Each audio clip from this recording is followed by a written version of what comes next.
ગડબડદાસ બનું છું. હું ભોલો બન્યો છું. હું ચિંટુ બનું છું. હવે નાટક શરૂ. અવાજ બોલા પેલો કોણ જાય છે? કોઈ એલિયન લાગે છે? ના રે ચિંટુ, આ તો આપણા ગડબડદાસ છે. ગડબડદાસ ભાઈ, તમે આ ભર ઉનાળે રેનકોટ કેમ પહેર્યો છે?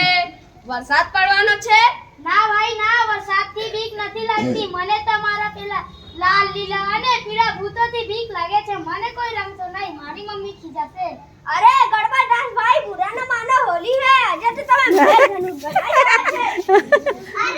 આજ અરે ગડબડદાસ, ઉભા રહો. અને ચિંટુ તું રોકાઈ જા. આવી રીતે કોઈને હેરાન ન કરાય. પણ ટીના, હોળીમાં રંગાયા વગર હોળી કેવી? મને તો લાગે છે બસ હોળી ખાવાનું અને રંગવાનું. હોળી એટલે આનંદનો તહેવાર, પણ ગંદા કેમિકલના રંગોનો નહીં. જો ચિંટુ, તારા રંગોથી ગડબડદાસની ચામડી ખરાબ થઈ શકે છે.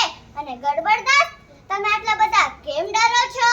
ટીના, ગયા વર્ષે મારા મોઢા ઉપર કોઈએ કાળો કલર લગાવી દીધો હતો, જે અઠવાડિયા સુધી નીકળ્યું જ નહીં. હું તો શાળાએ પણ ના આવી શક્યો. એ વર્ષે હું જ હતો. છોડી ગડબડદાસ.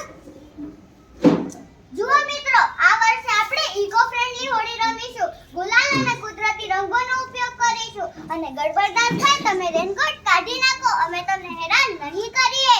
અને હા, પાણીનો પણ બગાડ નહીં કરીએ. સૂકી હોળી રમીશું. જો એમ હોય તો હું પણ તૈયાર છું, પણ પહેલા ભોલા તું મમરા અને પેડા શું કર્યું જે તારી મમ્મીએ આપ્યા હતા? અરે, એ તો હું રસ્તામાં જ હોળી કરી ગયો. આપણે મળીને ગઈએ. હોળી આવી, હોળી આવી, હોળી આવી. નમસ્તે કરો. નમસ્તે. બહુ સરસ, બહુ સરસ. હોળી આવી, હોળી આવી, હોળી આવી, રંગબેરંગી રંગો લાવી, રંગબેરંગી પિચકારીની મસ્ત મજાની હોળી આવી.